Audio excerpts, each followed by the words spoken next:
The sequence xn is given by the formula xn is equal to n cubed minus 9n squared plus 631.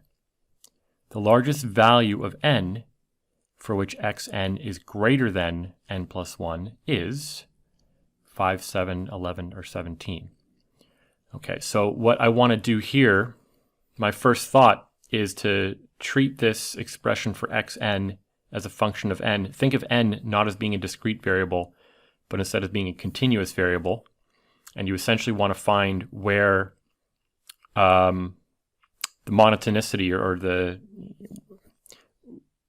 where this expression changes from increasing to decreasing, or from decreasing to increasing. I suppose the sequence is decreasing for small values of n, and eventually will turn around and become increasing. So if I think of n as being a continuous variable, then I can take a derivative and solve for where it's equal to 0. We won't necessarily get an integer for that, or a natural number, so we might have to look for natural numbers in the vicinity of that critical point.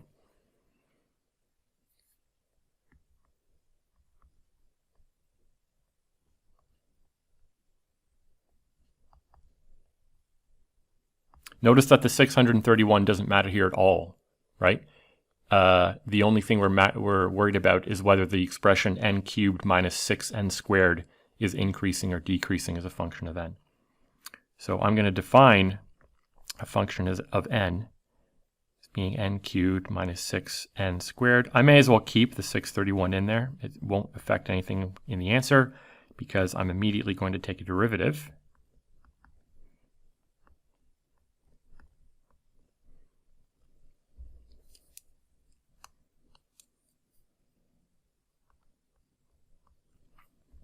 Okay, and now what I want to do is I want to solve for when f prime of n is equal to 0. So this gives 3n squared minus 12n is equal to 0.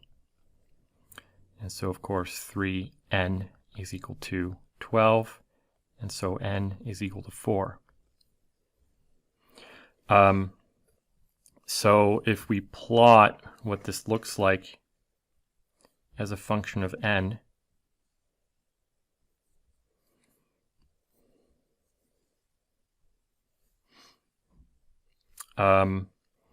when I'm going to ignore the 631 now. So when n is equal to 0, I guess I should include the negative part of this axis here.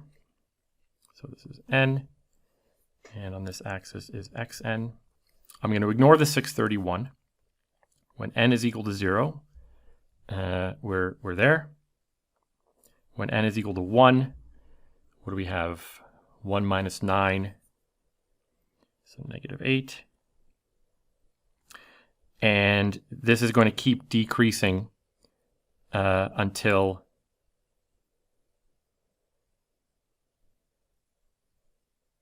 I've just realized that n equals 0 is also a solution to this.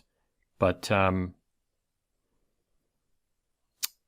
mean, I suppose given that we're told that we have a sequence, we should think of n as being non-negative. It's the index of a sequence. Okay, so anyway, this is going to continue to decrease until n is equal to 4. And then it starts to increase again.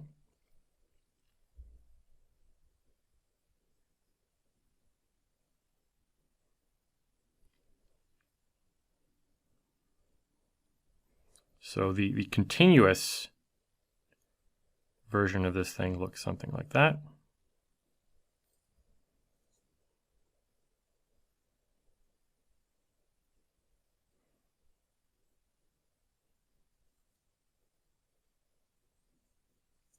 So we want the largest value of n for which xn is greater than xn plus 1.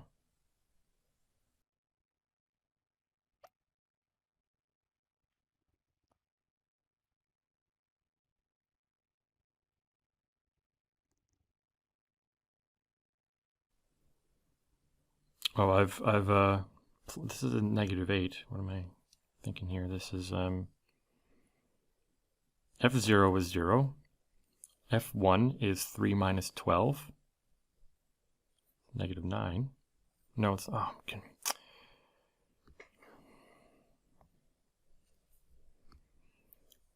1 minus 6 is -5. f of 2. 8 minus 24. -16.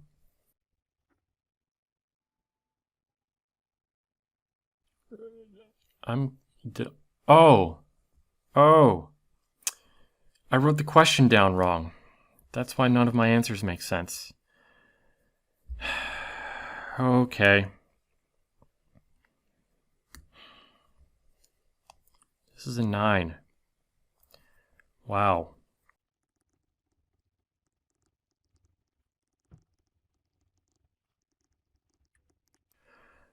Okay, well, I can sketch my figure here again. I'm not going to label all the points, but when n is equal to 6, let's do it like this.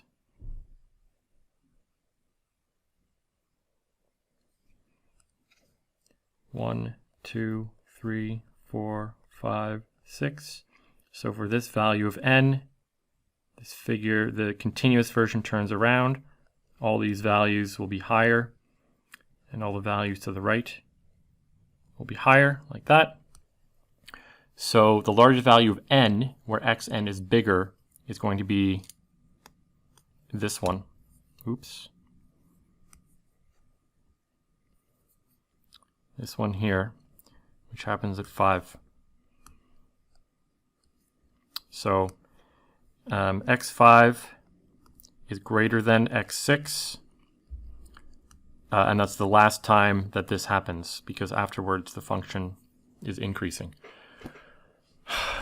This should have been a very quick question, but I don't know how I wrote this down incorrectly right from the get-go. And the answer I was getting was not one of the options, so at least that flagged that there was an issue with what I was doing. Sorry about that. Anyway, if I have more to say, I'll put it down in the description. Thanks for watching.